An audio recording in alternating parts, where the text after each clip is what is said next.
La época del barroco fue generosa en artistas de genio, sin duda, porque confluyeron muchas circunstancias que facilitaron el auge de las artes.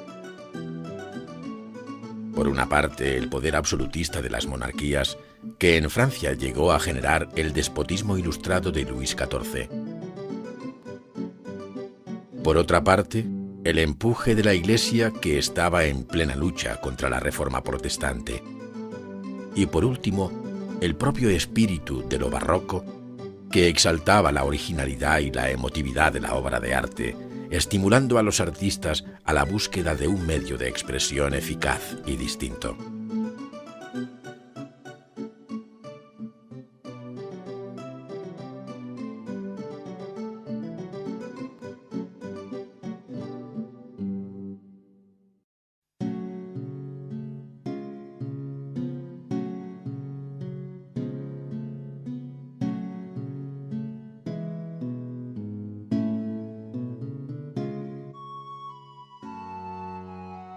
Dos son los espíritus que han ido más lejos en el mundo de lo bello que los demás, que han volado más alto, que por consiguiente han percibido más de cerca las divinas claridades y las verdades eternas.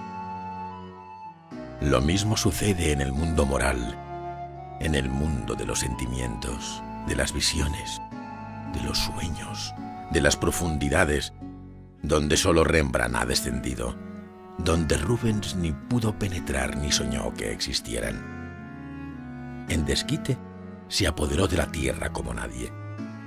Los espectáculos son su dominio. Su mirada es el prisma más maravilloso que se nos haya dado jamás de la luz y el color de las cosas, de las ideas magníficas y verdaderas. Los dramas, las pasiones, las actitudes de los cuerpos, las expresiones de los rostros, es decir, el hombre completo en los múltiples incidentes de la vida humana, todo esto pasa por su cerebro. Toma en él rasgos más fuertes, formas más robustas, se amplifica, no se purifica, pero se transfigura en una apariencia siempre heroica. De Eugenio Fromentin, Los maestros de antaño, Bruselas, 1948.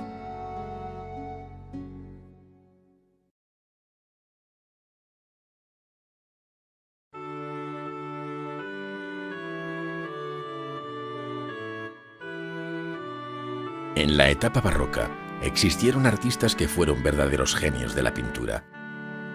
Personalidades radicalmente diferentes entre ellas que, no obstante, estuvieron unidas por un mismo común denominador, el de ser exponentes de su propia época.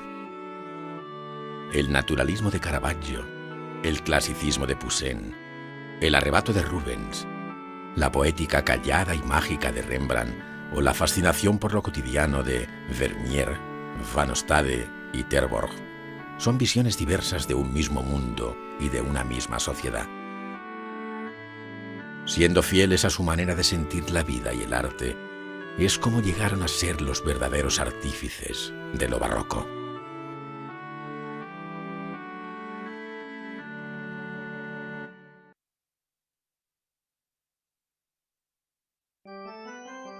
Miguel Ángel Merisi, llamado el Caravaggio, nació en 1573.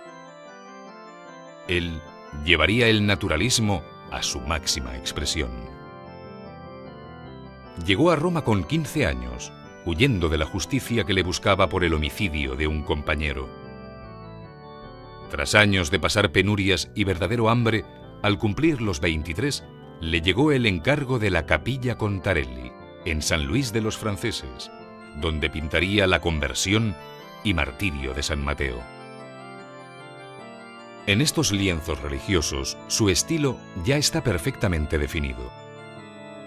El naturalismo se acrecentó al representar a las personas divinas como si fueran mendigos miserables. Los dibujaba con perfiles duros, iluminados por una luz fuerte y resaltados sobre un fondo embetunado, que empujaba visualmente las figuras hacia el primer término. El impacto causado con este tipo de pintura fue enorme, y la Iglesia pensó que podría ayudar a una mayor comprensión de los evangelios. Sus obras más impresionantes fueron aquellas que, como la muerte de la Virgen o el entierro de Cristo, gozaban de una iconografía largamente repetida, porque ésta fue alterada y reinventada por el genio de Caravaggio con una fuerza inimitable. La otra cara de la moneda es la pintura clasicista de Nicolas Poussin. Francés de nacimiento, Poussin vivió y se formó en Roma. Estudió la antigüedad clásica y sus cuadros presentan escenas de la mitología y de la historia, pero con el colorido y la luz aprendidas de Rafael y de Tiziano. Al revés de Caravaggio, se interesó visiblemente por el paisaje. Es más, el paisaje fue el tema de sus mejores cuadros. Interpretando la naturaleza con gran sensibilidad, integró en el cuadro todo un escenario de construcciones clásicas bañadas por las luces brillantes y rosadas de un alba o un ocaso.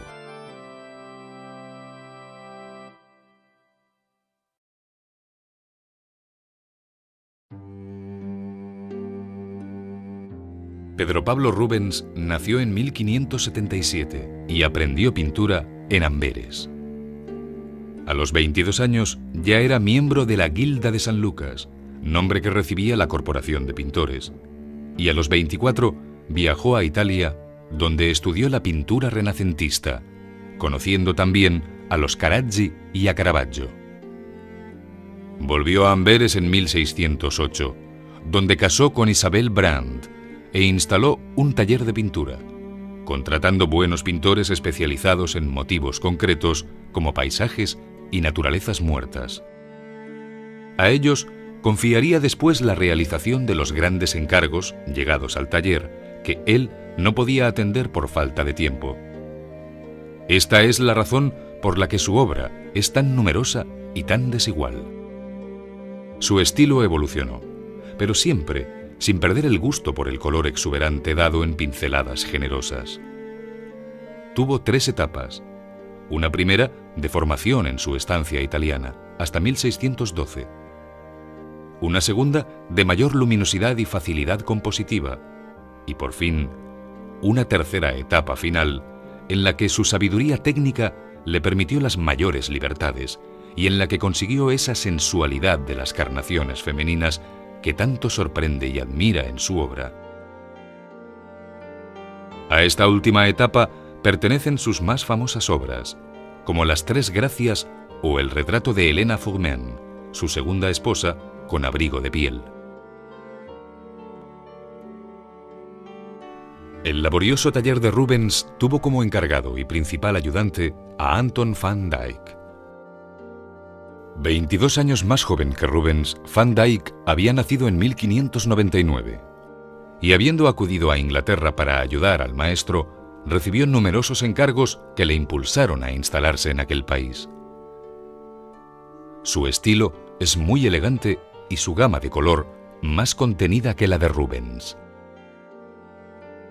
La prestancia que daba a sus retratos creó escuela en Inglaterra. Entre sus obras más conocidas están la Crucifixión de San Pedro y el retrato de Carlos I de Inglaterra.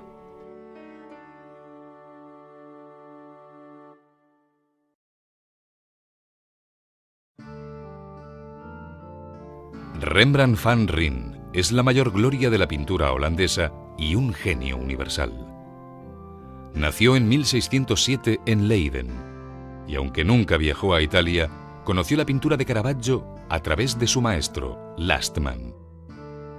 Vivió en Ámsterdam, donde su pintura, intimista y monumental a un tiempo, reflejó sus estados de ánimo, haciéndose más clara en los años de felicidad junto a su primera mujer, Saskia. Después, habiendo enviudado, recuperó el tenebrismo, aunque nunca a la manera dura y cortante del Caravaggio, sino envuelto en una pastosa luz dorada que producía una especial atmósfera mágica. Así, trató su pintura religiosa de temas bíblicos, sus retratos y hasta el conocido y sorprendente Buey desollado. Pues, aunque su obra más abundante es la del retrato, Rembrandt cultivó en ocasiones el género y el paisaje.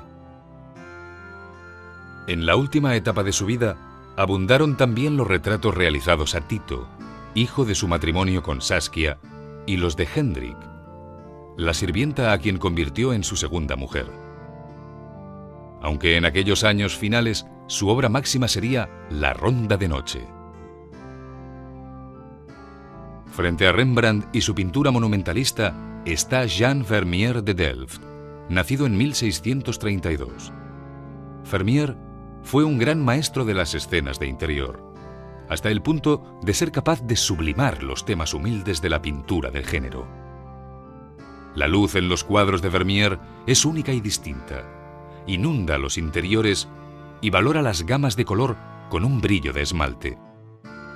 Los personajes son sorprendidos en la intimidad de sus casas mientras hacen las tareas domésticas. Tocan música, leen, bordan o simplemente sestean. De ellos tratan sus obras más famosas como La Carta, La Encajera o La Lechera. Vermeer llevó también su personal luminosidad a los exteriores y pintó magníficos paisajes como la famosa Vista de Delft.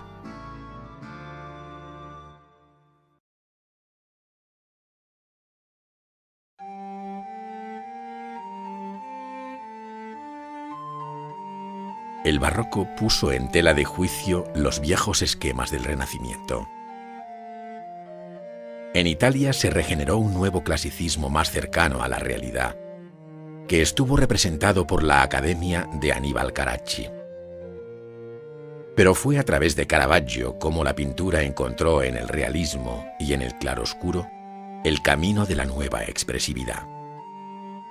Supuso una gran rebeldía contra lo establecido que Francia asimiló con presteza desde su propia sensibilidad.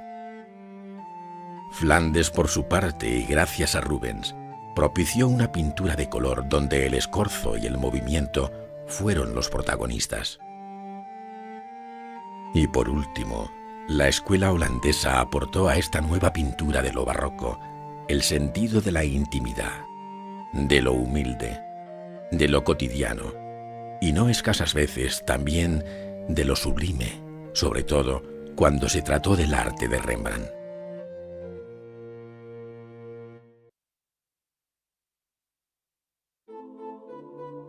Fue en Italia donde primero se manifestó una seria reacción contra el Renacimiento y el manierismo. La búsqueda de un arte distinto se basó unas veces en el llamado clasicismo y otras en el naturalismo tenebrista. El naturalismo, iniciado por Caravaggio, mostró una observación tan exhaustiva de la realidad que se destrozaron todos los esquemas anteriores de la poética manierista. En el clasicismo, en cambio, se persiguió un universo perfeccionado, nacido del Renacimiento tardío, pero más creíble que el complejo mundo manierista. Los clasicistas no reflejaron jamás la realidad cercana, como lo hizo el naturalismo. El gran maestro del realismo barroco fue Miguel Ángel Caravaggio, creador de un estilo que siguieron de cerca muchos otros pintores del siglo. Entre sus obras hay que destacar los lienzos pintados para la iglesia de San Luis de los Franceses, en Roma, con las escenas sobre la vocación y martirio de San Mateo, y los de la iglesia de Santa María de Popolo, sobre el martirio de San Pedro y la conversión de San Pablo. Por otra parte, en la corriente clasicista, los máximos representantes fueron los Carracci, sobre todo Aníbal Carracci, que impulsó la fundación de una academia donde se formarían grandes pintores como Guido Reni, el Guercino y el Dominichino. Destacan las personalísimas interpretaciones de Guido Reni porque sus cuadros poseen una sutil y elegante poética que les impregna de melancolía. La influencia italiana, tanto en su vertiente naturalista como en la clasicista, se dejó sentir pronto en el resto de Europa. Francia fue uno de los primeros países en asimilar la rebeldía barroca. El tenebrismo naturalista de Caravaggio se interpretó muy originalmente en la obra de Georges Latour, pintor de obra personalísima que prefirió para sus cuadros un tenebrismo de luces blancas y duros contrastes, perfilados casi siempre por la luz de un foco visible dentro del cuadro.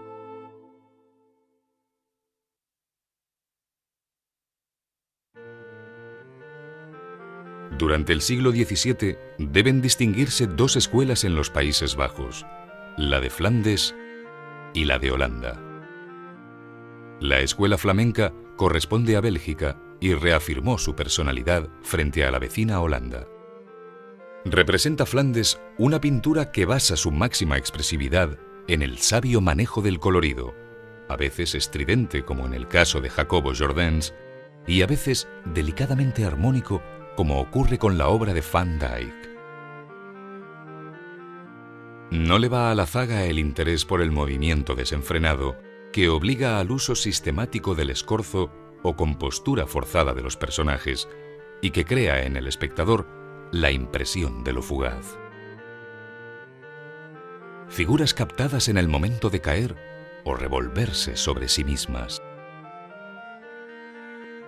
El mayor representante de este tipo de pintura es Pedro Pablo Rubens, cuyo taller produjo lienzos de gran tamaño en los que hombres y animales se retuercen en una increíble amalgama de músculos tensos y en los que hasta el paisaje es un intrincado ensamblaje de troncos. Jacobo Jordaens es uno de los más importantes discípulos.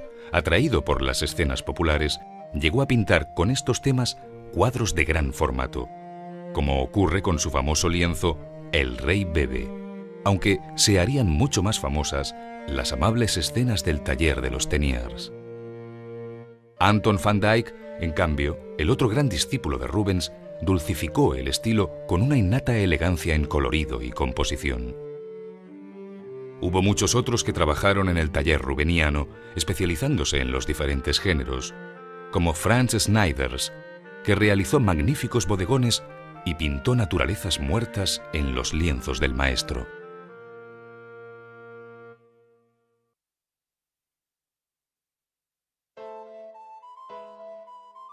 En la escuela holandesa destacó el interés por la llamada pintura de género.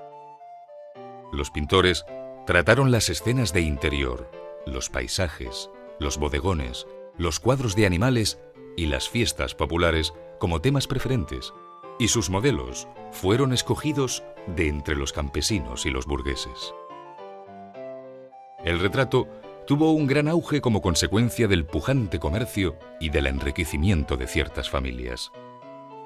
Y cuando la influencia de Caravaggio penetró en los talleres locales, se reafirmó el realismo también en los cuadros de tema mitológico y religioso. Entre los principales maestros holandeses se encuentra Frans Hals, retratista de pinceladas amplias y rápidas que aportó vivacidad y fuerza excepcional a sus obras. En otro estilo pictórico radicalmente distinto, hay que destacar la personalidad de Vermeer de Delft, con quien la pintura de interiores alcanzó su más alta calificación. Aunque por encima de todos está siempre el genio universal de Rembrandt van Rijn. Además de ellos, existen muchos otros pintores que se especializaron en cuadros de género, porque la obra de pequeño formato fue muy demandada por parte de comerciantes y ricos burgueses que propiciaron que talleres enteros se dedicaran a su producción. Deben destacarse las obras de Van Ostade, que reflejó la vida campesina, o las de Peter Hoog, que prefirió tomar como tema de su pintura a los burgueses de las ciudades, a los que representó en exteriores luminosos. También el paisaje de horizontes bajos, propio del país, estuvo magníficamente representado por Hobbema y los hermanos Ruysdael. No obstante, la gran novedad de la pintura holandesa la supondría el llamado retrato corporativo. Frans Hals encontró la forma idónea de realizarlos, que fue la de imaginar una escena entre los miembros de la corporación. Fórmula esta que Rembrandt haría evolucionar hasta la perfección.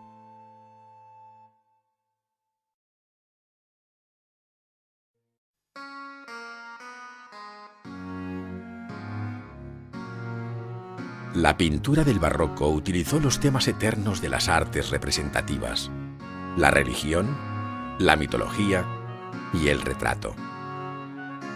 A ellos se unieron los de la pintura de género, a la que se asoman escenas costumbristas, fiestas campesinas, interiores burgueses, paisajes y bodegones. Todo un esforzado afán por intercalar la realidad cercana entre los grandilocuentes escenarios a los que nos tenía acostumbrados la gran pintura.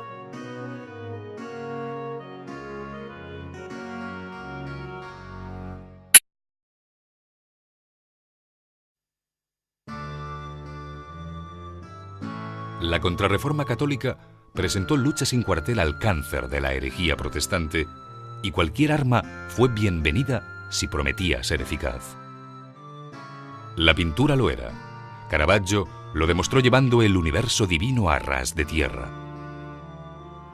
Los teólogos juzgaron que aquellos personajes de tez ennegrecida y piel cuarteada por el sol y los vientos estaban más cercanos a los santos de los evangelios que las idealizadas visiones renacentistas. Rubens, por su parte, con su manera de pintar mucho más alejada del naturalismo, supo llegar al corazón de los fieles con grandes composiciones sobre la vida de Cristo. Y también aportó a la propaganda católica escenas de los martirios de los santos y alegorías de los sacramentos, temas ambos a los que el protestantismo atacaba frontalmente. En el lado opuesto, defendiendo el calvinismo a través del poder de la imagen pintada, estaba Rembrandt, que prestó un singular monumentalismo a las escenas bíblicas, dramatismo a los pasajes evangélicos y cierta humanidad melancólica, pero creíble, a los personajes sagrados. Privado de la posibilidad de pintar grandes cuadros de altar que el calvinismo había prohibido, exteriorizó su religiosidad con un íntimo sentimiento de lo histórico. Frente a la pintura religiosa se sitúa la pintura mitológica, otro universo fingido reinterpretado también bajo la óptica individualista y peculiar de cada uno de los creadores. Los dioses de los Carracci, herederos de los manieristas, los de Caravaggio, débiles y enfermizos, los héroes desmitificados de Rembrandt, y por último, ese mundo esplendoroso de la mitología rubeniana que es nuevo y viejo al mismo tiempo porque está heredado, en cierta manera, del universo mitológico de Tiziano. Las figuras míticas de Rubens, pintadas en lienzos de gran tamaño, se mueven cómodas por los amplios escenarios, arropadas siempre por esa inigualable excelencia del color.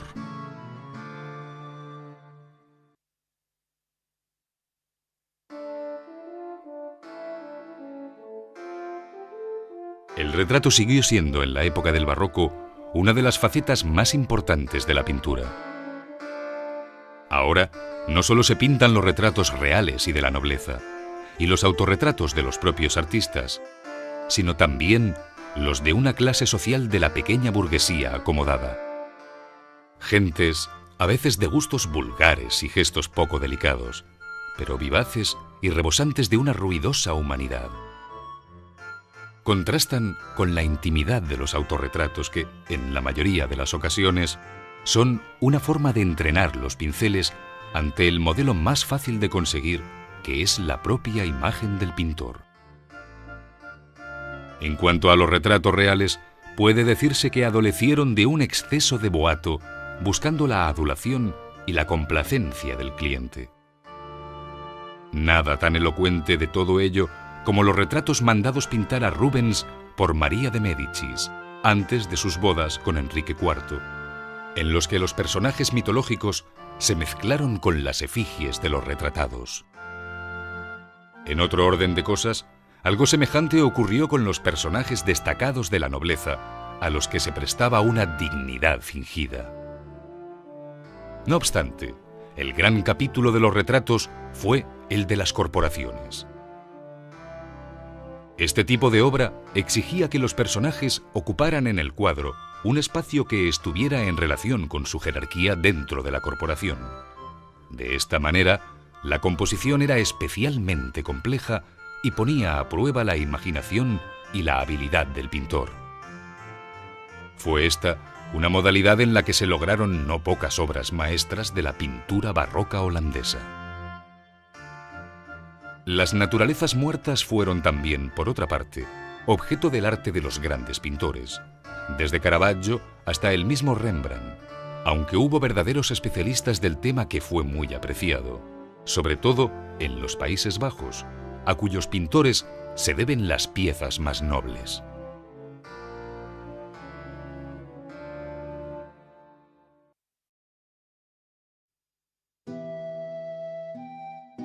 No hay duda de que la gran novedad en la temática pictórica del barroco lo supone la abundancia y variedad de la pintura de género.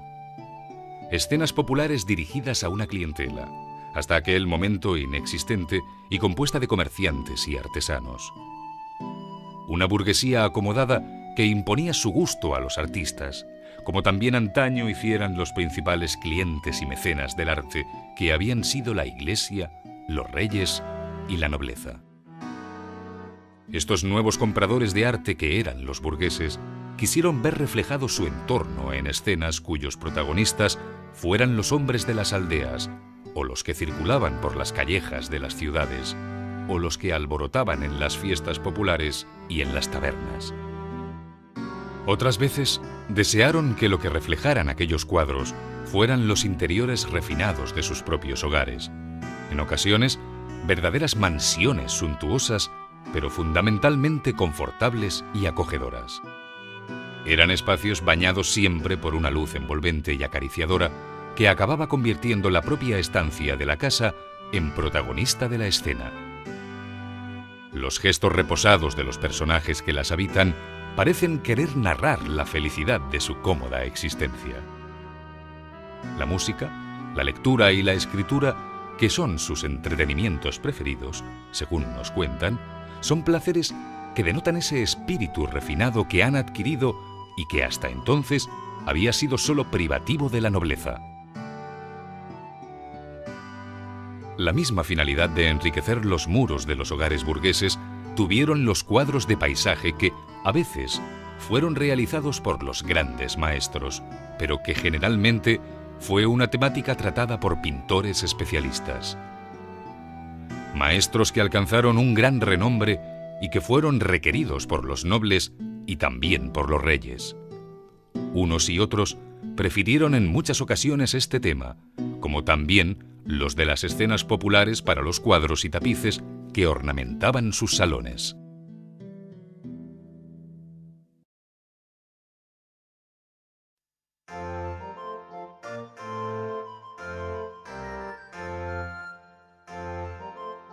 El siglo del barroco es una etapa rica en obras maestras de pintura. La acendrada personalidad de los artistas de cada una de las escuelas europeas hizo que la diversidad del genio se expresara por doquier. El caravaggismo italiano creó obras en las que la rotundidad de las formas y el naturalismo acuñaron un nuevo lenguaje plástico.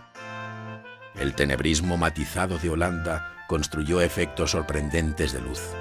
Y por último, la sensualidad y los valores táctiles de la pintura flamenca forjaron un universo cromático de una riqueza difícilmente superable.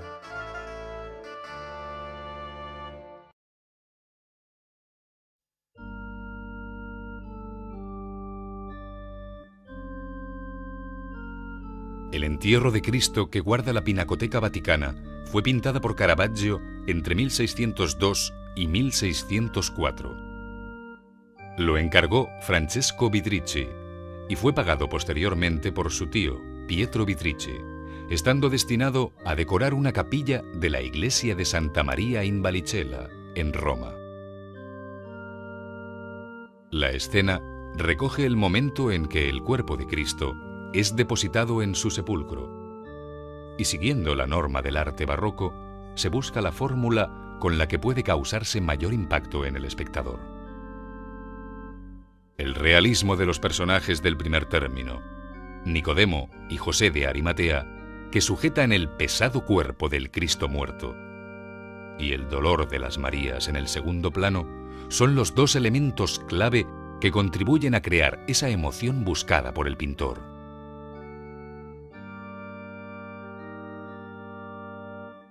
La figura que cierra la composición, María de Cleofás, levanta las manos en alto y supone el contrapunto del dolor callado de las otras dos Marías.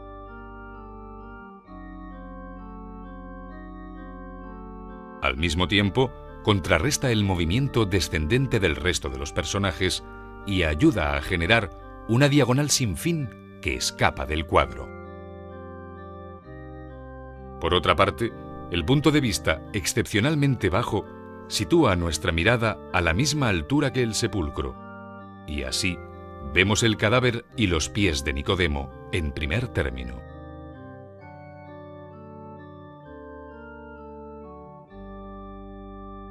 El singular estilo del Caravaggio es el que proporciona a esta conocida escena un lenguaje nuevo, no solo por el mencionado realismo, que es sin duda lo que define mejor cuáles son sus preferencias en pintura, sino por el manejo del claroscuro con que modela los personajes.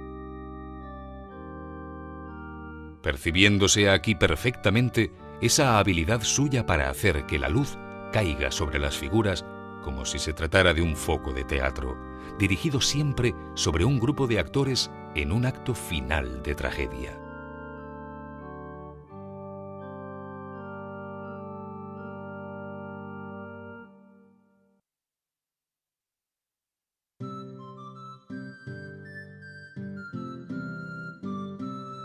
El cuadro que conserva el Museo del Prado de las Tres Gracias, pintado por Rubens probablemente a finales de 1630, es un lienzo de 2,20 metros de altura por 1,80 de ancho y responde a la serie de cuadros mitológicos pintados estos años para el rey de España, Felipe IV.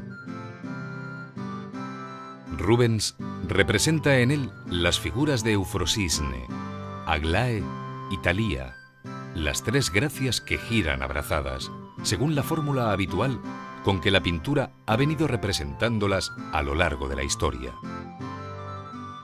Acompañan siempre a la diosa Venus y su eterno girar simboliza el transcurrir de las horas felices.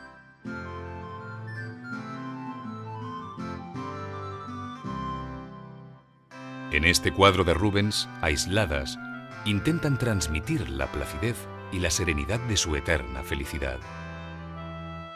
Sobre sus cabezas, la guirnalda de rosas y el cuerno de la abundancia son los atributos de su feminidad.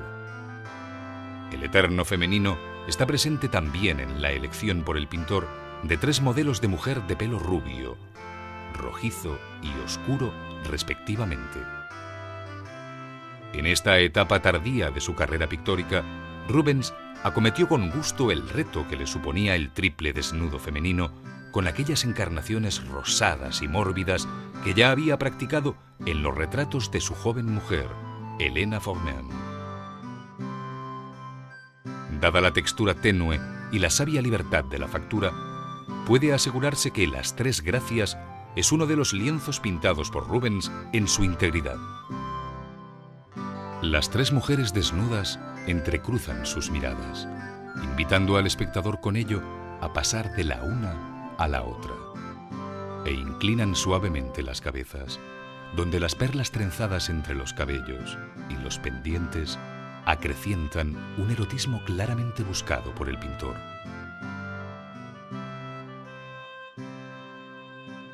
Al fondo, un paisaje que no distrae la mirada y un entorno natural que no es otra cosa que un marco de contrastes lumínicos para dar mayor valor táctil a las figuras.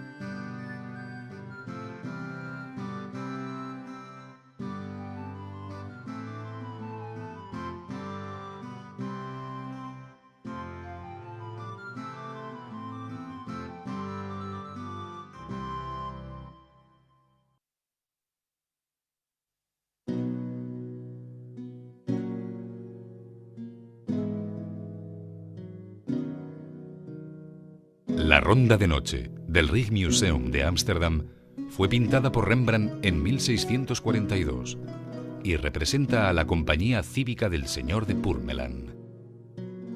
Se trata, por lo tanto, de un retrato de corporación. El número de miembros de la compañía era de 30 aproximadamente, pero Rembrandt retrata a 28 de ellos, de los que solo se conoce la identidad de unos pocos. El protagonista de la escena es el capitán Frans Banning Cooke, señor de Purmerland, quien, vestido de negro en primer término, encarga a su lugarteniente, Willem van Ruitenberg, señor de Cleidingen, que dé la orden para iniciar la marcha. A pesar del título del cuadro, la escena no es nocturna, sino que está bañada por la luz del amanecer y la compañía se dispone a partir, probablemente para recibir y escoltar a María de Médicis, que visitó Ámsterdam en 1638. Rembrandt ha realizado esa penumbra con el estilo que le caracteriza, marcando zonas de luz muy concretas que dan la referencia del espacio. Los colores, entre los que dominan las gamas cálidas, se reparten también en el cuadro de forma compensada.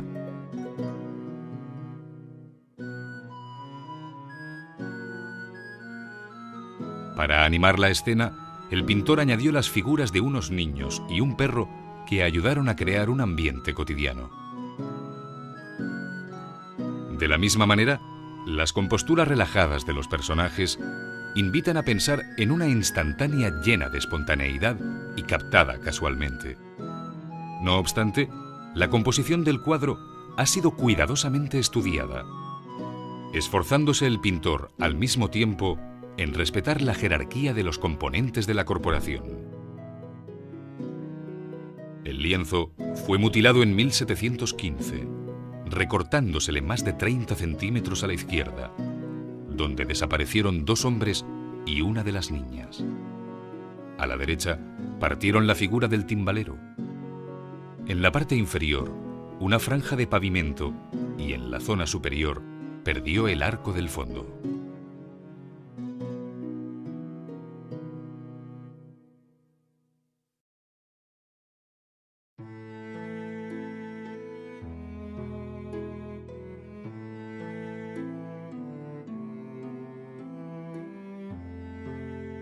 En Flandes y en Holanda fue muy particular la educación de los ojos. El país es un delta húmedo como el del Po, y Brujas, Gante, Amberes, Ámsterdam, Rotterdam, La Haya y Utrecht, por sus ríos, por sus canales, su mar y su atmósfera, se parecen a Venecia. Allí, como en Venecia, la naturaleza hace colorista al hombre. Allí el horizonte plano no tiene interés y los contornos de las cosas se suavizan, se difuminan, se descomponen por el valor imperceptible que flota eternamente en la atmósfera. Lo que predomina es la mancha. Una vaca o un tejado en medio de un prado, un hombre acodado en un parapeto, aparecen como un tono entre otros tonos. El objeto emerge, no sale de pronto de sus contornos. No es el modelo el que impresiona, sino los diferentes grados de claridad progresiva y las diversas gradaciones de color fundido, dándole el aspecto de un relieve y proporcionando a los ojos sensación de espesor. De Hipólito Taine, Filosofía del arte en los Países Bajos, París, 1869.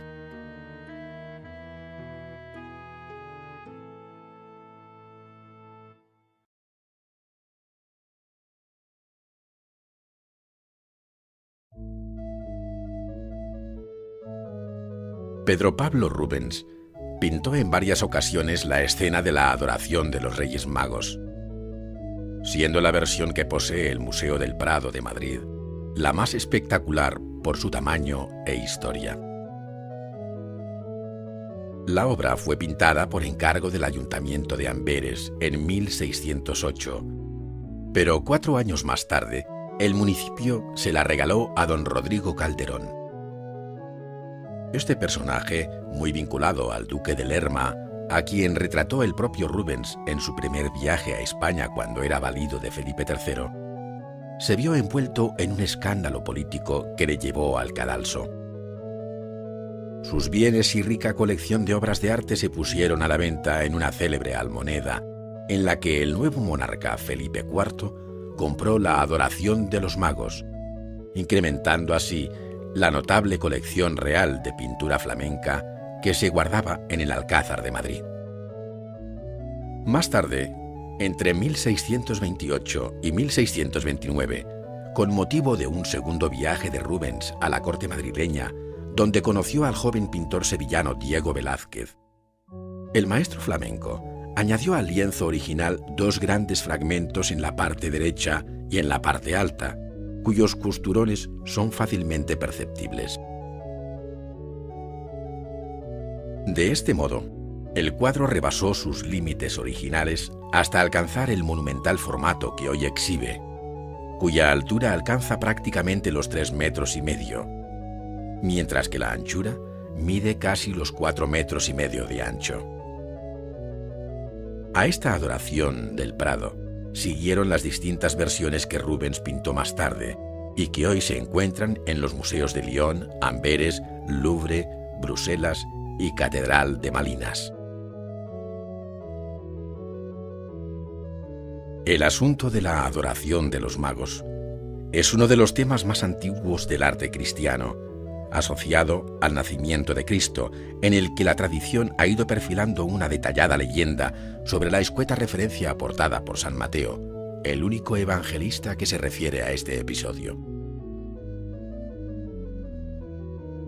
Nada se lee en el Nuevo Testamento sobre el número, nombre y carácter de estos magos procedentes de Oriente, a los que la tradición ha convertido desde el siglo IX en 3 reyes, cuyos nombres son Melchor, el más anciano, calvo y con larga barba; Gaspar, el que se arrodilla ante el niño sostenido por su madre; y Baltasar, el rey negro. A partir del siglo XII, se interpretó a estos 3 magos como representantes de las 3 partes del mundo hasta entonces conocidas, es decir, Europa, Asia y África, lo que explicaría que desde finales de la Edad Media ya se representara a Baltasar como un rey negro evocando al continente africano. En sus copas y cofres, los magos ofrecen a Jesús oro como rey, incienso como Dios y mirra como difunto, pues estaba destinado a morir por la salvación del mundo. No obstante, a estos presentes tradicionales, Rubens ha añadido por su cuenta pesados regalos que los esclavos y servidores descargan con gran esfuerzo de los camellos. El efecto general de la obra recuerda una monumental puesta en escena de la adoración de los magos, pues todo en esta pintura respira un buscado efectismo teatral característicamente barroco. El pintor ha colocado intencionadamente el tema principal, esto es, la Virgen con el niño, en un extremo del cuadro, desplazándolo desde el lugar central que tradicionalmente ocupaba en otro tiempo.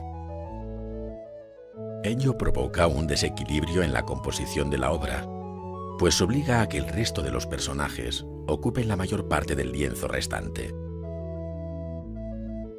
Esto ya era así en la tela original, pero se hace aún más patente desde que Rubens añadió un nuevo fragmento en la parte opuesta a la Virgen con el niño, dando entrada a nuevos personajes, entre los cuales se encuentra el propio pintor que, montado a caballo, se vuelve para observar la escena.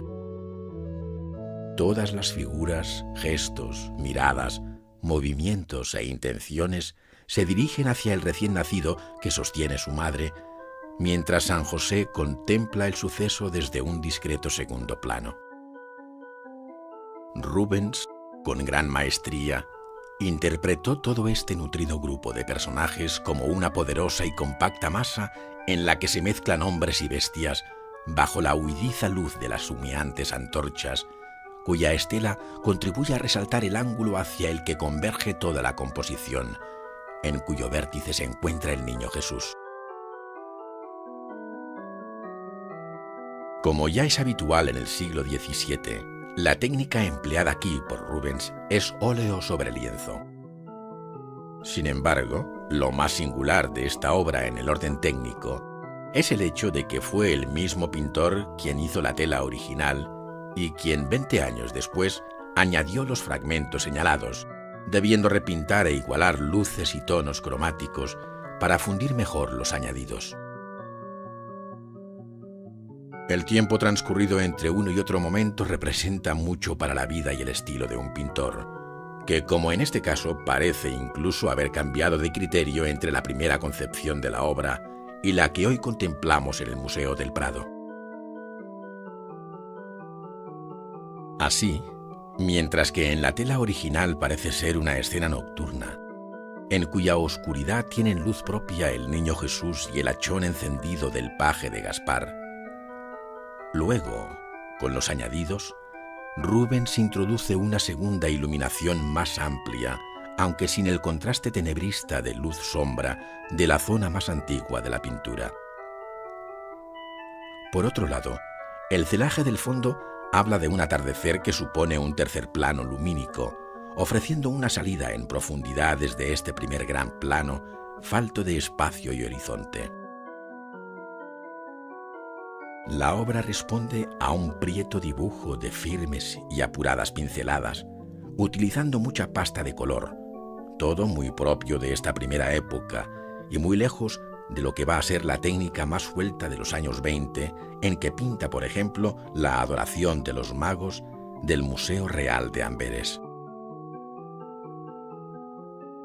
El hecho de que esta obra la pintara Rubens en 1608, el año en que se instala en Amberes después de su larga y fructífera estancia en Italia, explica la fuerte influencia de los maestros italianos, especialmente de Miguel Ángel y de los pintores venecianos. Al primero se debe la concepción grande de la forma marcadamente explícita en los dos esclavos cuya corpulenta musculatura y actitudes recuerdan imágenes vistas en los desnudos de la bóveda de la Capilla Sixtina. Al igual que las figuras enlazadas de poderosos brazos derivan de fragmentos del juicio final en la misma capilla. De los maestros venecianos deriva el sentido del color, como ese rojo intenso de la túnica de Melchor, de una belleza comparable a la del expolio del Greco, así como los toques de azul según se ve en la ropa de Baltasar.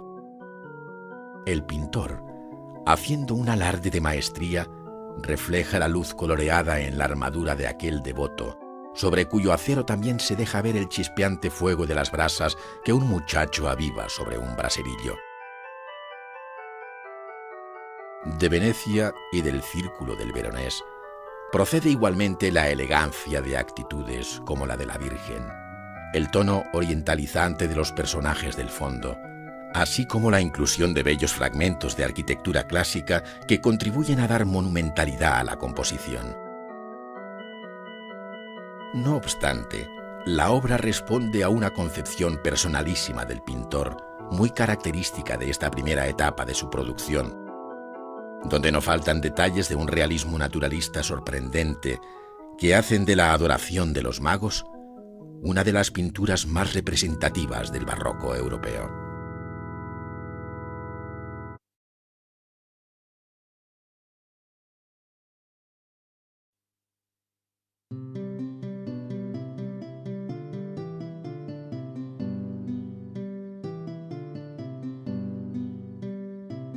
El rostro como espejo del alma y la mirada como extroversión del pensamiento fueron las metas perseguidas por el pintor en el difícil arte del retrato.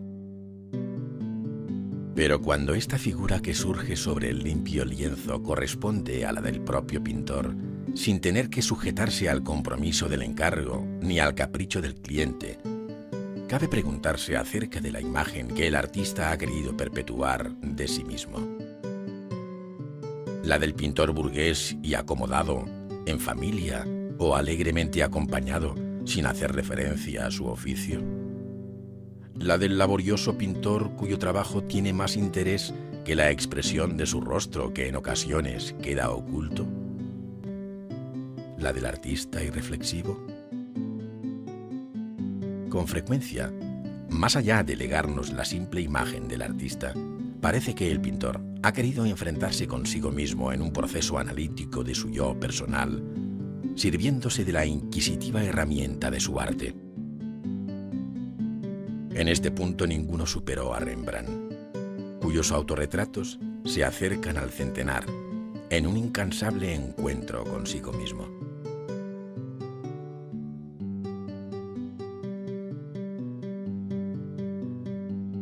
La pintura al óleo sobre tela exigía una preparación que los tratadistas de la época barroca conocían como aparejar el lienzo. Según Pacheco, se podía hacer mezclando yeso y cola, pero Palomino recoge la vieja tradición del aparejo a la gacha a base de cocer harina de trigo bien cernida, a cuya espesa pasta, antes de aplicarla sobre el lienzo, se agregaba un poco de miel y algo de aceite de linaza. Su finalidad no era otra que la de eliminar la porosidad de la tela y formar la base de la futura imprimación. La paleta del pintor estaba formada por colores cuyos pigmentos más usuales eran el albayalde, las tierras roja y verde, azul ultramar, vermellón, ocres, carmín, sombra de Venecia, amarillo de Nápoles y negro de hueso calcinado o de carbón, entre otros. Algunos pintores preferían añadir pigmentos de color que alteraban la blancura inicial del aparejo, explicando así sus diferentes tonos. Estos pigmentos se utilizaron también en la imprimación del lienzo, que servía de base a la pintura propiamente dicha, colaborando con ella desde su distinta temperatura de color, pues desde el gris perla empleado por Rubens a la cálida entonación preferida por Rembrandt, hay una larga serie de posibilidades distintas, acordes con el temperamento y paleta de cada pintor. Los pigmentos de la imprimación se amasaban con aceite de linaza, debiendo extender la mezcla por igual sobre la tela con una brocha plana, todo en una capa delgada que no ocultara la superficie del lienzo. Sobre la imprimación general del lienzo, de tono gris perla, nuestro pintor se dispone a copiar una cabeza de Rubens, comenzando por encajarla y abocetarla a grandes rasgos con un pincel de cerda. Poco a poco, y de modo sintético, quedan recogidas las peculiaridades de su rostro y expresión personal, sin apurar en exceso los detalles.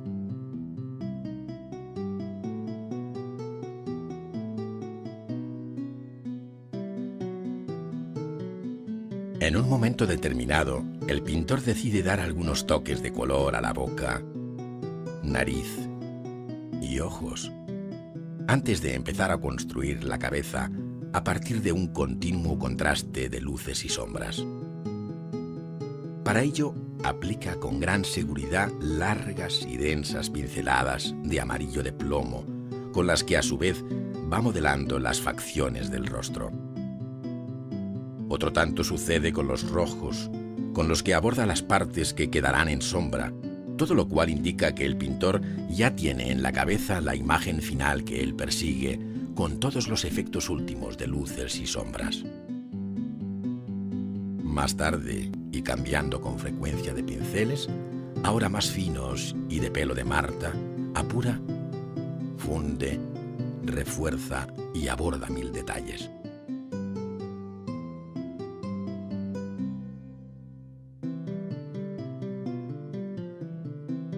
En ocasiones se vale del tiento para dar mayor seguridad a su mano, y en otras el pulso firme del artista le permite detallar con leves pinceladas los aspectos más sutiles en la boca, ojos y mejillas, hasta dejar preparada esta obra que ha surgido de la nada, solo por sucesivos contrastes entre rojos y amarillos, arropados por oscuras líneas y negras manchas que redoblan la fuerza de la luz.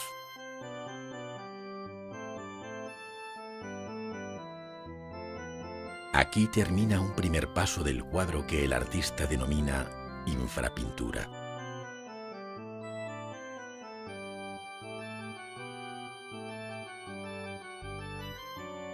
Antes de reiniciar el trabajo tras una pausa, el pintor examina atentamente el estado de la obra y su grado de sequedad, no dudando en pasar la mano sobre el lienzo.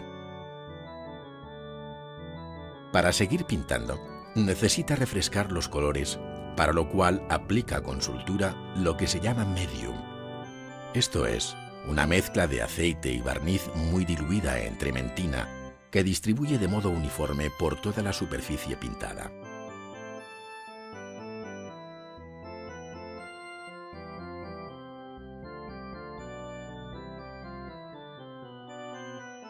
A continuación, inicia toda una serie de veladuras, retoques y acentos cromáticos y lumínicos, utilizando los pinceles más finos que le permiten apurar la expresión de los ojos, perfilando de nuevo los párpados, retocar la nariz, o bien afinar el carácter sedoso del bigote, todo con un arte y precisión tal que el pincel no parece sino que acaricia la superficie del lienzo, sin dejar pintura ni apenas modificar el estadio anterior.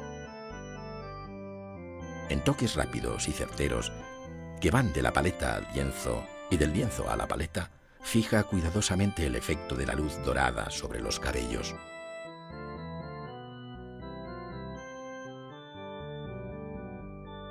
Así, en un constante ir y venir por la superficie de la tela, acude a la barba, de nuevo al bigote, para luego dirigirse al lagrimal de los ojos, repasando todos los detalles y controlando el equilibrio entre forma, luz y color. De este modo, apoyándose con el mayor realismo en el modelo, toma prestados de este aquellos elementos que finalmente darán vida a la pintura.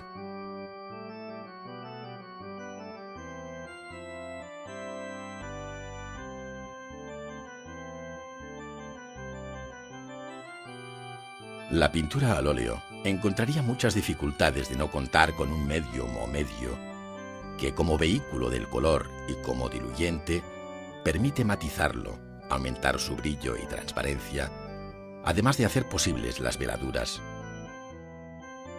El medio lleva además un secativo que acelerará el proceso de secado, permitiendo dar pronto la siguiente capa de pintura. En el siglo XVII este medio se formaba con la mezcla de un barniz de resina de damar con trementina de Venecia, el aceite holandés que actuaba de aglutinante y un secativo de plomo. La cuidadosa preparación, mezcla y proporción de estos elementos es capital para la conservación de la pintura y evitar el oscurecimiento del color y amarilleo de las veladuras. Recogida la mezcla en un frasco, el pintor la tendrá siempre a mano en un pequeño recipiente incorporado a la paleta del que hace uso constante.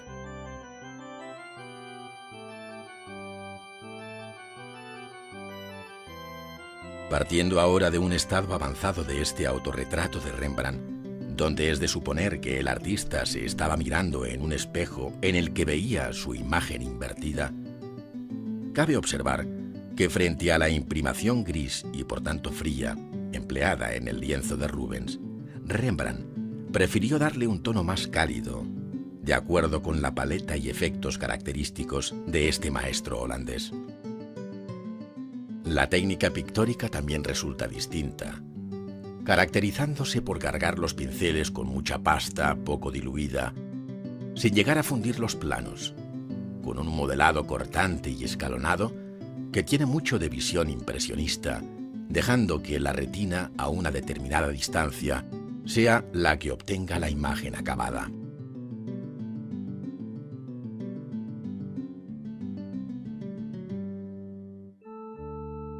Los toques de luz en las pupilas dan vida a este hombre del que se dice que se retrató de joven como alegre galán, más tarde como buen burgués, luego como majestuoso titán y por último como el viejo sabio que ha sondeado los secretos más profundos de su vida interior.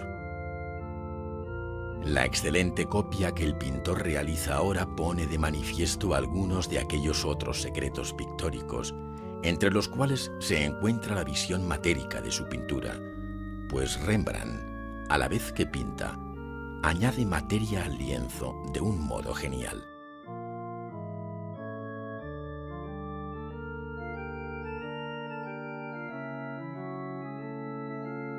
Sobre la paleta, el pintor moja el pincel en el medium para diluir el color con el que va a dar las próximas veladuras. Esto es, unas finas capas de gran transparencia cromática que se extienden sobre la pintura una vez seca, modificando matices y entonando luces. Para ello utiliza la paletina o pincel ancho y plano, dando largas pinceladas con las que barre la parte izquierda de la cara, que va adquiriendo un tono y una luz más amarillenta. Retoques con la propia mano, insistencia en zonas que deben coger más color, pinceladas que suavizan y completan el modelado de la frente, la oreja, los pómulos, la nariz y los ojos, para luego pasar al refuerzo del fondo general que resalta el rostro, siempre a base de veladuras, haciendo avanzar así el proceso pictórico. Rembrandt, con una técnica muy personal, fue un maestro de gran ingenio técnico para conseguir las calidades aparentes de las cosas, sabiendo como nadie acariciar la tela con el pincel para reproducir el cabello en una imagen fundida y sedosa, dibujada primero con el pincel de punta fina y difuminada después con un pincel en forma de abanico.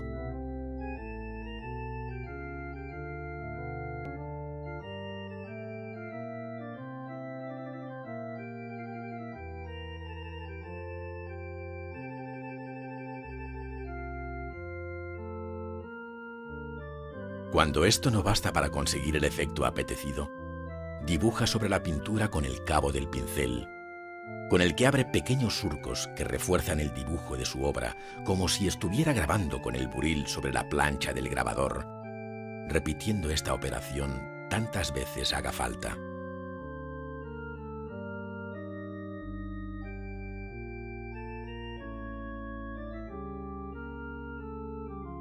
En todo este proceder de libre y personal inspiración, Rembrandt llega a incorporar la textura del lienzo que apenas cubre con pintura, dejando a la vista la trama y urdimbre de la tela, como se aprecia en la zona alta de la nariz.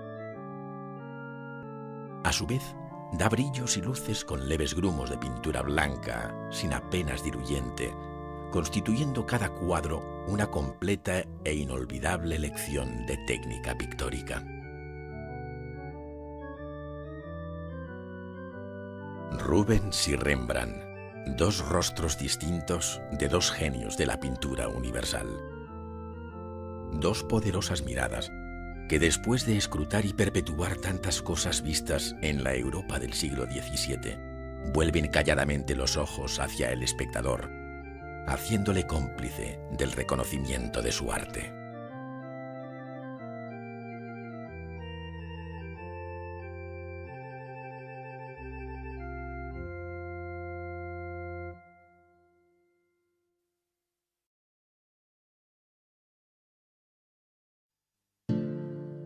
La pintura tenebrista de la primera mitad del siglo XVII utilizó con frecuencia los fuertes contrastes de luz y sombra, introduciendo la fuente de iluminación dentro del propio cuadro. Esta ilumina su entorno inmediato, dejando el resto en penumbra. Buen ejemplo de estos nocturnos es el recién nacido del francés Georges de Latour, hoy en el Museo de Rennes.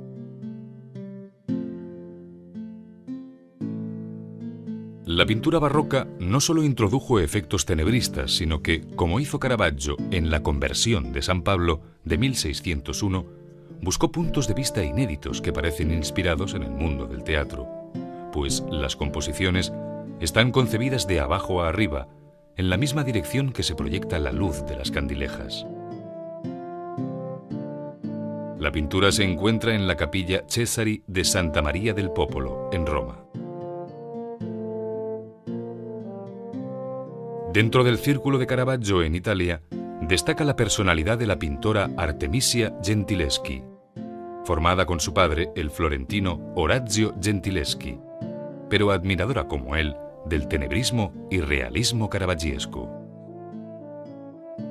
Ambas notas caracterizan esta cruel escena de la muerte de Holofernes a manos de Judith, conservada en la Galería de los Uffizi de Florencia.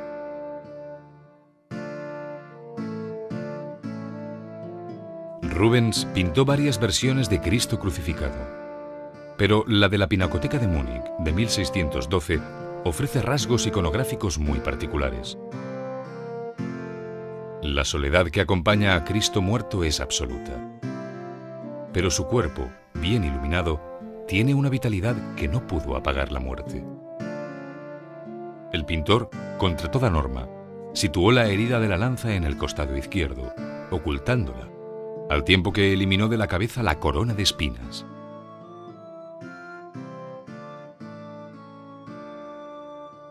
Los temas religiosos con flores, concebidos como amables cuadros de devoción, constituyeron un verdadero género. Esta Virgen con el Niño, pintada en un cuadro, de modo que vemos un cuadro dentro de otro cuadro, se debe a Rubens. Y la excelente corona de flores a Jan Bruegel el Viejo, especializado en este tipo de trabajos. La obra, de hacia 1620, se encuentra en la Pinacoteca de Múnich. La pintura barroca no perdió interés por la mitología y los asuntos de la antigüedad, puestos de moda por el Renacimiento. Aquí, Rubens interpreta el nacimiento de la Vía Láctea, es decir, la constelación formada a partir de la leche con la que Juno amamanta al pequeño Hércules ante la mirada de Júpiter. Pintado hacia 1636 para la Torre de la Parada de Madrid, por encargo de Felipe IV, se conserva en el Museo del Prado.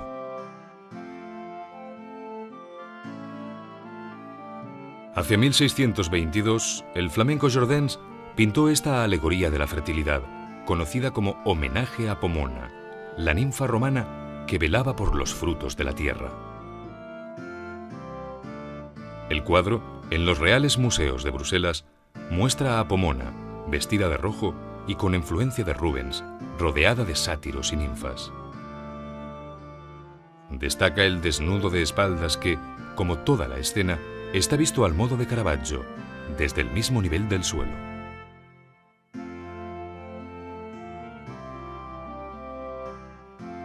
Rembrandt se acercó episódicamente al mito clásico, como en este lienzo de 1636 del Museo del Hermitage en San Petersburgo. Es una personal interpretación del mito de Dánae, encerrada por su padre, el rey de Argos, para proteger su virginidad. Sin embargo, Zeus llegó hasta ella en forma de lluvia de oro, que el pintor ha convertido aquí en una cálida luz que da a la estancia una dorada atmósfera llena de matices. Uno de los primeros cuadros que el francés Simon Vouet pintó al regresar de Italia y establecerse en París en 1627 fue esta alegoría, firmada y fechada en aquel mismo año. El cuadro, representando al tiempo vencido por la juventud y la belleza, se encuentra en el Museo del Prado y es una muestra del eclecticismo inicial de la pintura francesa del siglo XVII, influenciada por Roma, Venecia y Bolonia.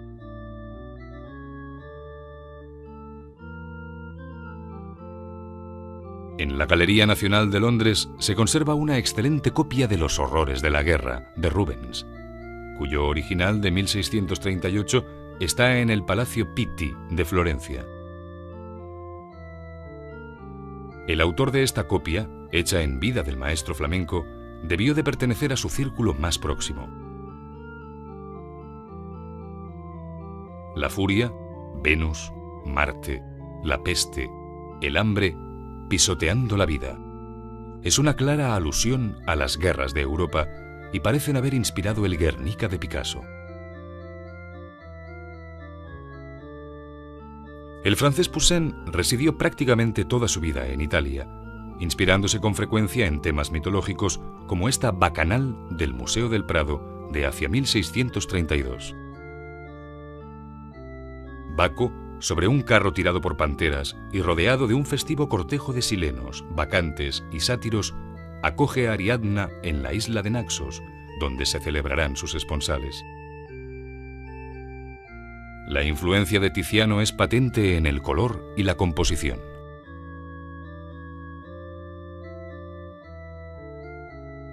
Además de la influencia de Tiziano, Nicolas Poussin se sintió atraído por Rafael, de cuyas pinturas al fresco en las estancias vaticanas tomó la composición para el Parnaso del Museo del Prado, obra juvenil de hacia 1626.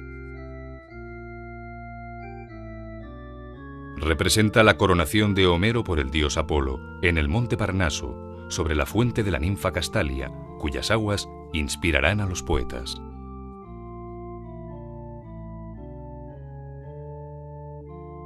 Los pastores de la Arcadia, de Poussin, es una muestra del clasicismo perseguido por el pintor francés.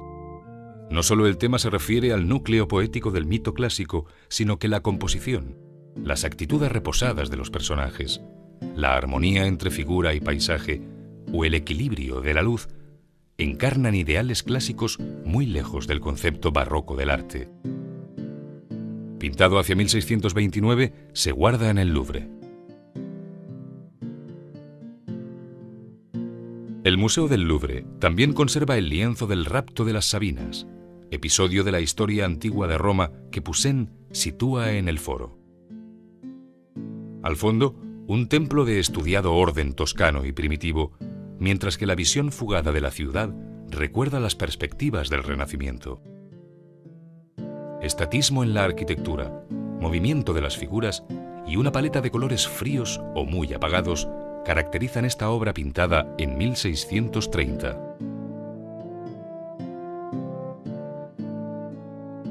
Roma fue la patria pictórica del francés Nicolas Poussin, y es allí donde firma este célebre autorretrato, fechado en 1650, cuando contaba con 56 años de edad. La obra, hoy en el Louvre de París, pertenece a un período que coincide con el reconocimiento de este gran artista, estudioso de la historia y de la mitología, según dejan ver los cuadros de los que se acompaña.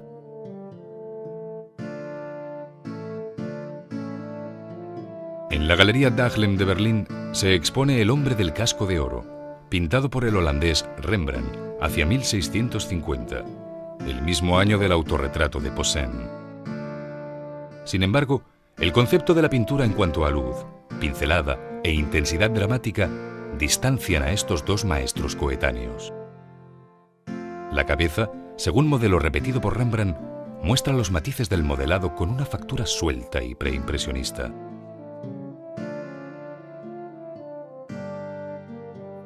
El flamenco Anton van Dyck es uno de los más grandes retratistas de todos los tiempos. En este retrato de Cornelius van der Geest, un rico comerciante y coleccionista de Amberes, de la Galería Nacional de Londres y de hacia 1615-1620, manifiesta su capacidad para captar lo que de individual hay en el modelo, dotándole de una mirada expresiva y de una elegante naturalidad muy propias del pintor.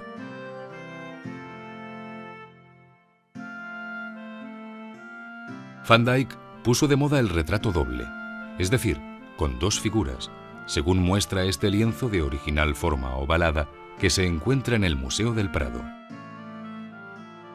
Fue pintado algo después de 1632, año en que Van Dyck se trasladó a Inglaterra, donde aparece autorretratado a la derecha acompañando a Sir Endymion Porter, secretario de Buckingham y agente de compras de obras artísticas del rey Carlos I.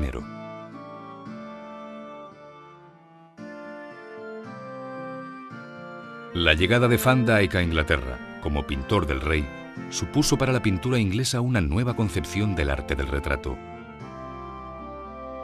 En este de Carlos I, hacia 1635, en el Louvre, se ve el carácter oficial y cortesano de la obra, donde el monarca inglés, con un gesto muy estudiado en la colocación de los pies, de la mano derecha y del escorzo del brazo izquierdo, posa para el pintor fingiendo un alto en el paseo a caballo.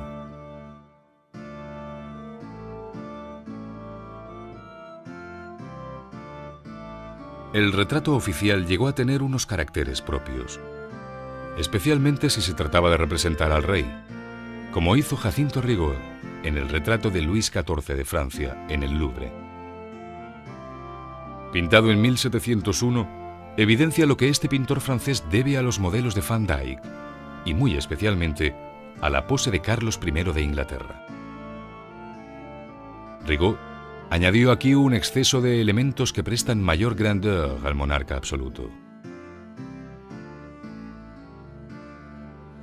Habiendo enviudado Rubens en 1626, se casó 4 años más tarde con la jovencísima Helena Formen, de la que tuvo 2 hijos, según aparecen en este retrato de familia. Las figuras, captadas con evidente ternura, están acabadas, mientras que otras zonas aparecen solo abocetadas. El rostro de Helena se repitió en las obras de madurez del pintor, tales como Andrómeda, Susana y Betsabé. Pintado al óleo sobre tabla, está en el Louvre.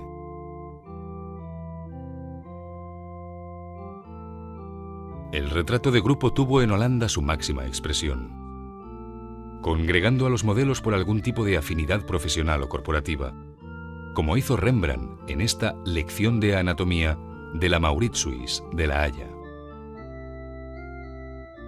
Los discípulos siguen las explicaciones del Dr. Tulp, que disecciona un brazo. La viva personalidad de sus rostros, el realismo del cadáver y la cuidada composición bajo una luz focalizada caracterizan esta pintura fechada en 1632. Frans Hals llevó hasta sus últimas consecuencias el retrato de grupo o colectivo, haciendo famosas las escenas de banquetes y reuniones corporativas. Entre las más conocidas está la de los oficiales de la Compañía Militar de San Adrián de Haarlem, en el Museo Frans Hals de esta ciudad, pintado hacia 1627. La aparente espontaneidad de gestos y actitudes, fruto de una cuidada composición, dan a esta obra una vitalidad excepcional. El Museo Frans Hals, que lleva el nombre del pintor en Haarlem, la ciudad holandesa en la que vivió y murió, guarda esta sobrecogedora obra de las 5 regentes del Hospicio de Ancianos, pintada en 1664. Es una de las últimas pinturas de Hals, en la que la concepción del grupo no merma el interés individual de sus componentes a través de los silenciosos rostros y expresivas manos.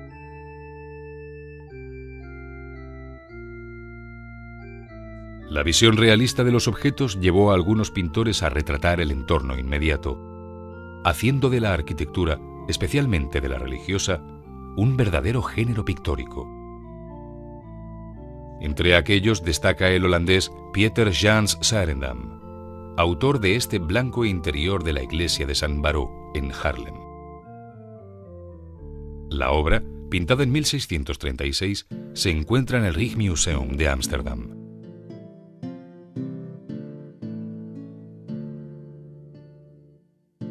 El holandés Gerrit Hoekgeest añadió nuevos matices a las perspectivas interiores, especialmente en el orden lumínico y cromático, como se percibe en este interior de su iglesia vieja de Delft.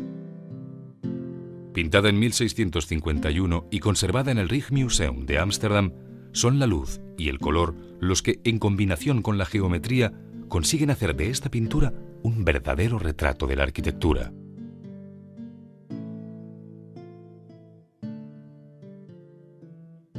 El mundo de lo cotidiano, aparentemente baladí, pero con una significación oculta, se fue imponiendo desde el amanecer de la pintura barroca a partir de las pinturas de Caravaggio.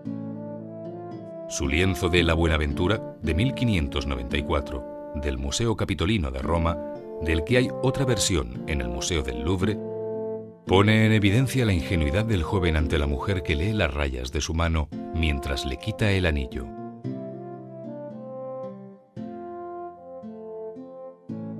El holandés Jan Steen se especializó en alegres escenas costumbristas y en otras de doble sentido que, como en La mujer enferma del Rijksmuseum de Ámsterdam, están inspiradas en el teatro. El médico que la atiende lleva ropas propias de los actores de la comedia del arte y difícilmente conseguirá curar su enfermedad, pues se trata del mal de amor. Pintada en Haarlem hacia 1660-1670.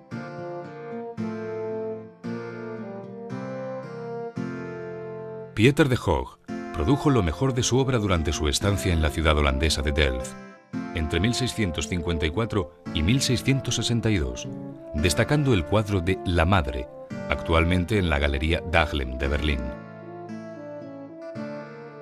Muestra el confortable interior de una casa burguesa, en el que el cálido tono familiar se alía a la geométrica perspectiva que los planos de luz y sombra se encargan de subrayar.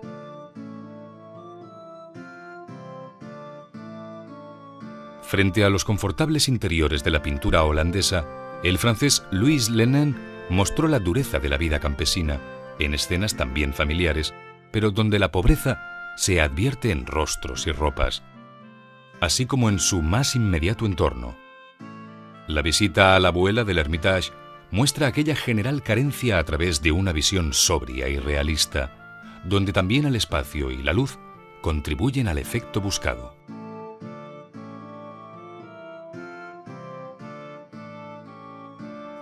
Los temas de género, pintados por Gerard ter Morg, tienen un formato pequeño, apropiado para decorar los interiores de la casa holandesa.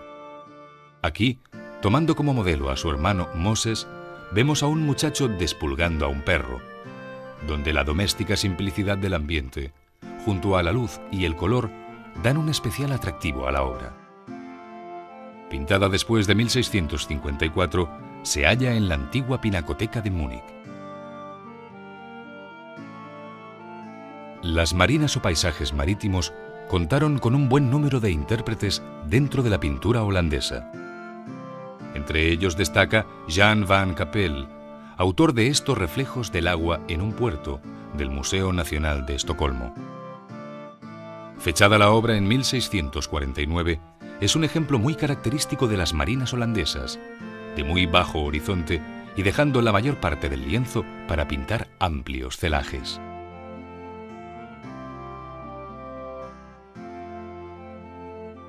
Las marinas no siempre tuvieron los mismos rasgos, pues a las tranquilas visiones portuarias se suman los dramáticos efectos de las aguas embravecidas bajo tormentosos cielos. Es lo que sucede en La Tempestad sobre el mar, pintada por Bonaventura Pieters, de 1632, en la Galería Nacional de Praga.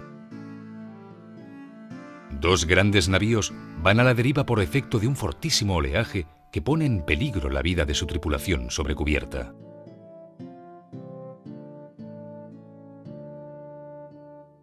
El paisaje, como género, conoció muchas fórmulas, siendo esta de las visiones panorámicas en la que el ojo del pintor se ha elevado por encima de los primeros planos, una de las más socorridas. Así lo hizo Philips Kenning en el paisaje del Rijksmuseum de Ámsterdam, fechado en 1676, en el que se advierte cierta influencia de Rembrandt. Cielo y tierra guardan su propia poesía. El caballo blanco es el título de esta pequeña tabla del Rijksmuseum de Philips Wouwerman, que se especializó en unos paisajes protagonizados por el caballo. El pintor mostró una especial sensibilidad frente al paisaje, al que dotó de proporción, luces y efectos holandeses. Pero la presencia del caballo en reposo o en nervioso movimiento hacen inconfundiblemente suyas estas obras.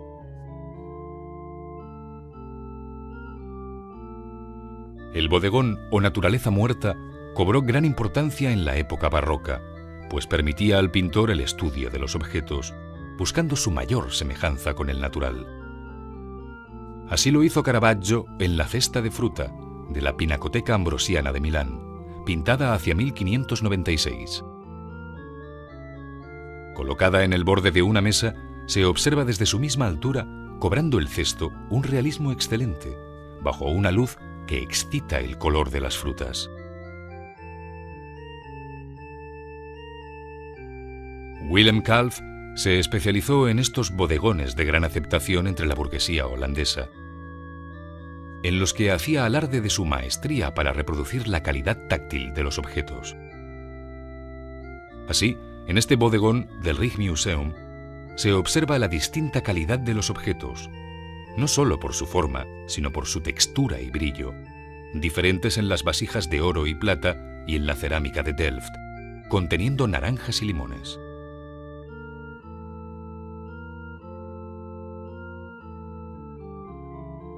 Las naturalezas muertas conocieron muchas interpretaciones, siendo frecuentes abigarradas composiciones, como este puesto de pescado del flamenco Franz Schneiders, hoy en el Hermitage de San Petersburgo.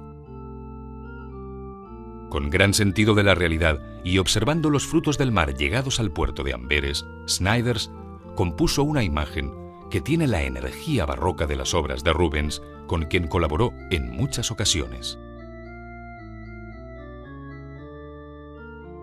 Los floreros representan dentro de la naturaleza muerta un género que tuvo excelentes y tardíos cultivadores, como Jan van Huysum, pintor holandés que murió en 1749. A él se debe este florero del Museo de Viena, donde con aparente descuido coloca las flores de modo asimétrico, obedeciendo a una estética casi rococó. Huysum gozó de gran popularidad y aprecio, habiéndose imitado sus floreros hasta la segunda mitad del siglo XIX.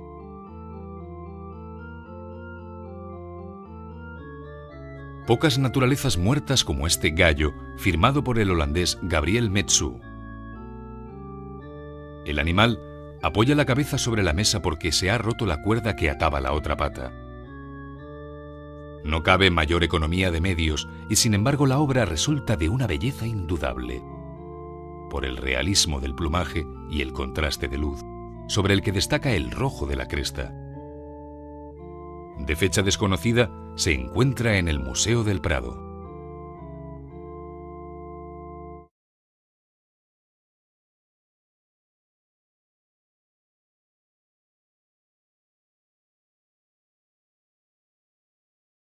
Reflejó sus estados de ánimo, haciéndose más clara en los años de felicidad junto a su primera mujer, Saskia.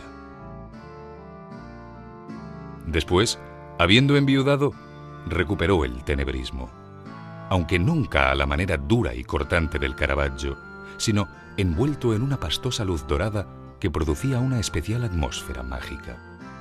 Así, trató su pintura religiosa de temas bíblicos, sus retratos y hasta el conocido y sorprendente Buey desollado. Pues, aunque su obra más abundante es la del retrato, Rembrandt cultivó en ocasiones el género y el paisaje. En la última etapa de su vida, abundaron también los retratos realizados a Tito, hijo de su matrimonio con Saskia, y los de Hendrik, la sirvienta a quien convirtió en su segunda mujer. Aunque en aquellos años finales su obra máxima sería La Ronda de Noche. Frente a Rembrandt y su pintura monumentalista está Jan Vermeer de Delft, nacido en 1632. Vermeer fue un gran maestro de las escenas de interior, hasta el punto de ser capaz de sublimar los temas humildes de la pintura del género. La luz en los cuadros de Vermeer es única y distinta, inunda los interiores y valora las gamas de color con un brillo de esmalte. Los personajes son sorprendidos en la intimidad de sus casas mientras hacen las tareas domésticas. Tocan música, leen, bordan o simplemente sestean. De ellos tratan sus obras más famosas como La Carta, La Encajera o La Lechera. Vermeer llevó también su personal luminosidad a los exteriores y pintó magníficos paisajes como la famosa Vista de Delft.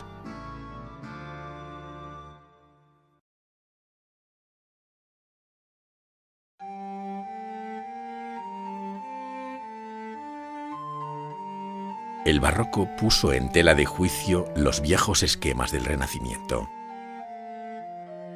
En Italia se regeneró un nuevo clasicismo más cercano a la realidad, que estuvo representado por la Academia de Aníbal Carracci. Pero fue a través de Caravaggio como la pintura encontró en el realismo y en el claroscuro el camino de la nueva expresividad. Supuso una gran rebeldía contra lo establecido que Francia asimiló con presteza desde su propia sensibilidad. Flandes, por su parte, y gracias a Rubens, propició una pintura de color donde el escorzo y el movimiento fueron los protagonistas. Y por último, la escuela holandesa aportó a esta nueva pintura de lo barroco el sentido de la intimidad, de lo humilde, de lo cotidiano.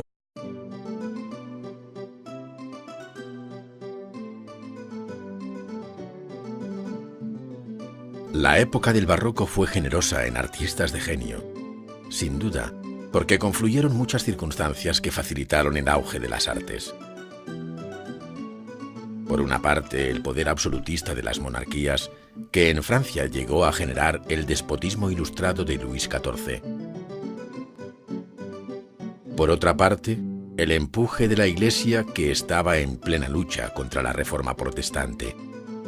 Y por último, el propio espíritu de lo barroco, que exaltaba la originalidad y la emotividad de la obra de arte, estimulando a los artistas a la búsqueda de un medio de expresión eficaz y distinto.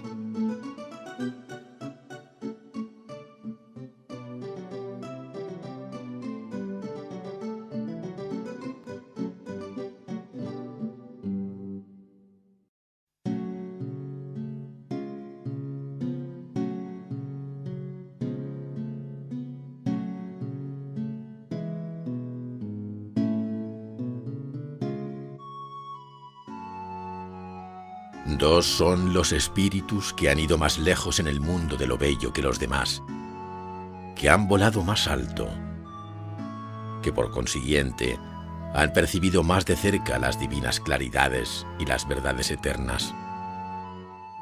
Lo mismo sucede en el mundo moral, en el mundo de los sentimientos, de las visiones, de los sueños, de las profundidades, donde solo Rembrandt ha descendido, donde Rubens ni pudo penetrar ni soñó que existieran. En desquite se apoderó de la tierra como nadie.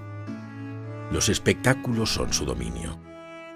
Su mirada es el prisma más maravilloso que se nos haya dado jamás de la luz y el color de las cosas, de las ideas magníficas y verdaderas.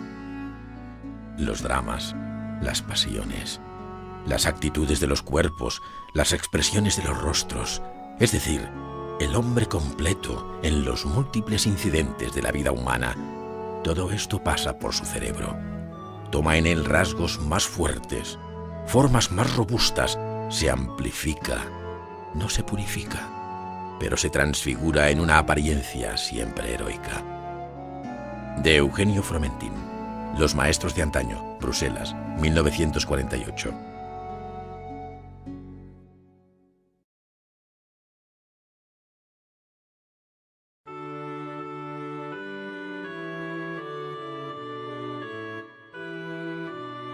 En la etapa barroca existieron artistas que fueron verdaderos genios de la pintura.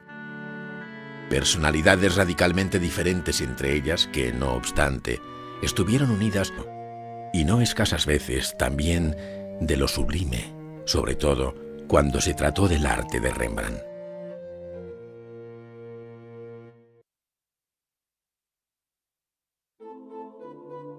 Fue en Italia donde primero se manifestó una seria reacción contra el Renacimiento y el manierismo.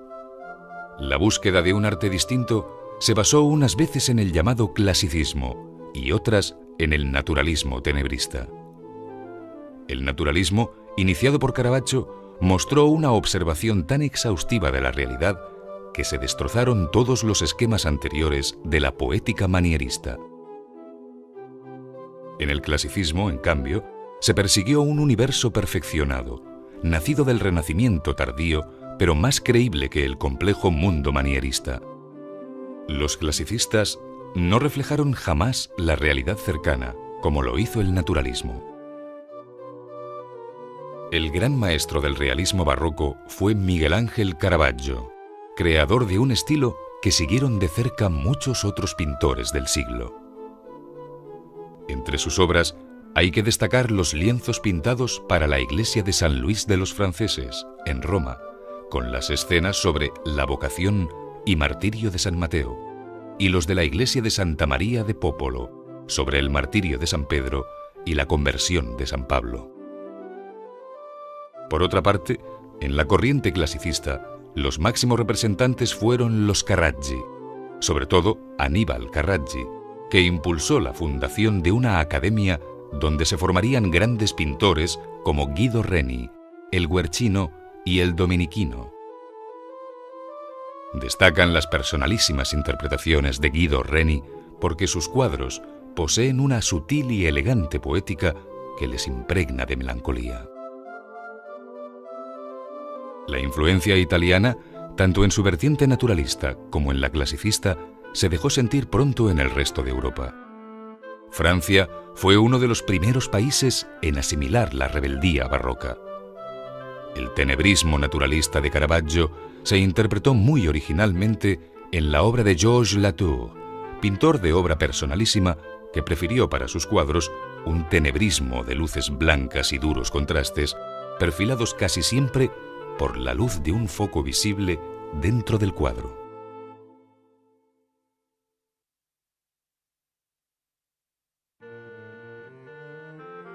Durante el siglo XVII deben distinguirse dos escuelas en los Países Bajos, la de Flandes y la de Holanda. La escuela flamenca corresponde a Bélgica y reafirmó su personalidad frente a la vecina Holanda. Representa Flandes una pintura que basa su máxima expresividad en el sabio manejo del colorido.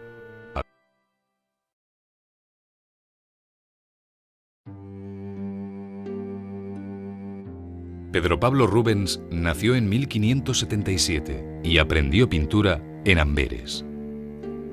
A los 22 años ya era miembro de la Guilda de San Lucas, nombre que recibía la Corporación de Pintores, y a los 24 viajó a Italia, donde estudió la pintura renacentista, conociendo también a los Carraggi y a Caravaggio. Volvió a Amberes en 1608, donde casó con Isabel Brandt e instaló un taller de pintura, contratando buenos pintores especializados en motivos concretos como paisajes y naturalezas muertas. A ellos confiaría después la realización de los grandes encargos llegados al taller, que él no podía atender por falta de tiempo. Esta es la razón por la que su obra es tan numerosa y tan desigual. Su estilo evolucionó, pero siempre sin perder el gusto por el color exuberante dado en pinceladas generosas. Tuvo 3 etapas. Una primera de formación en su estancia italiana, hasta 1612. Una segunda de mayor luminosidad y facilidad compositiva. Y por fin, una tercera etapa final en la que su sabiduría técnica le permitió las mayores libertades y en la que consiguió esa sensualidad de las carnaciones femeninas que tanto sorprende y admira en su obra. A esta última etapa pertenecen sus más famosas obras, como Las Tres Gracias o el retrato de Helena Fourmen, su segunda esposa, con abrigo de piel. El laborioso taller de Rubens tuvo como encargado y principal ayudante a Anton van Dyck. 22 años más joven que Rubens, Van Dyck había nacido en 1599 y, habiendo acudido a Inglaterra para ayudar al maestro, recibió numerosos encargos que le impulsaron a instalarse en aquel país. Su estilo es muy elegante y su gama de color más contenida que la de Rubens. La prestancia que daba a sus retratos creó escuela en Inglaterra. Entre sus obras más conocidas están la Crucifixión de San Pedro y el retrato de Carlos I de Inglaterra.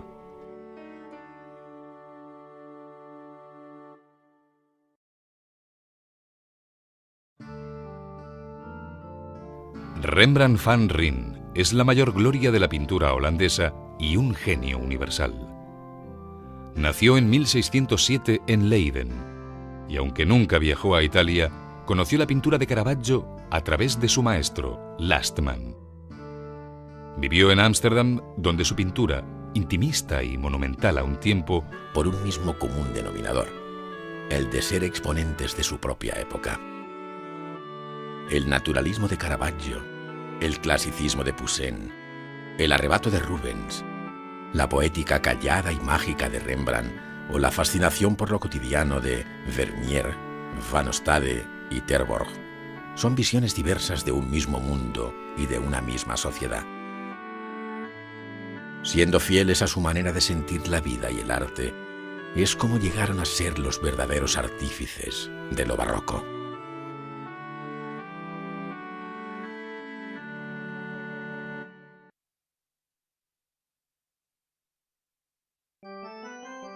Miguel Ángel Merisi, llamado el Caravaggio, nació en 1573. Él llevaría el naturalismo a su máxima expresión. Llegó a Roma con 15 años, huyendo de la justicia que le buscaba por el homicidio de un compañero.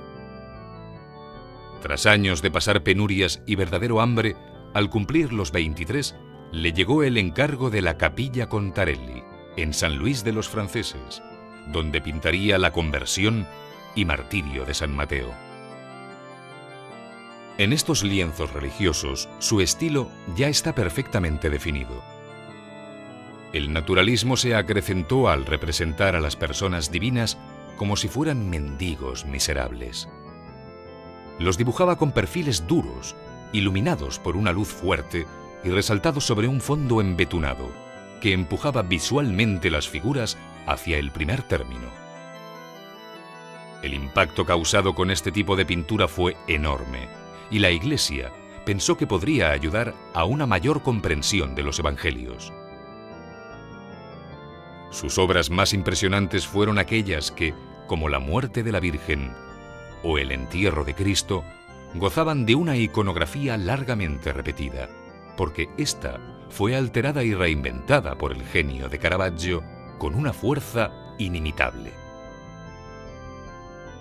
La otra cara de la moneda es la pintura clasicista de Nicolas Poussin. Francés de nacimiento, Poussin vivió y se formó en Roma. Estudió la antigüedad clásica y sus cuadros presentan escenas de la mitología y de la historia, pero con el colorido y la luz aprendidas de Rafael y de Tiziano. Al revés de Caravaggio, se interesó visiblemente por el paisaje. Es más, el paisaje fue el tema de sus mejores cuadros. Interpretando la naturaleza con gran sensibilidad, integró en el cuadro todo un escenario de construcciones clásicas bañadas por las luces brillantes y rosadas de un alba o un ocaso.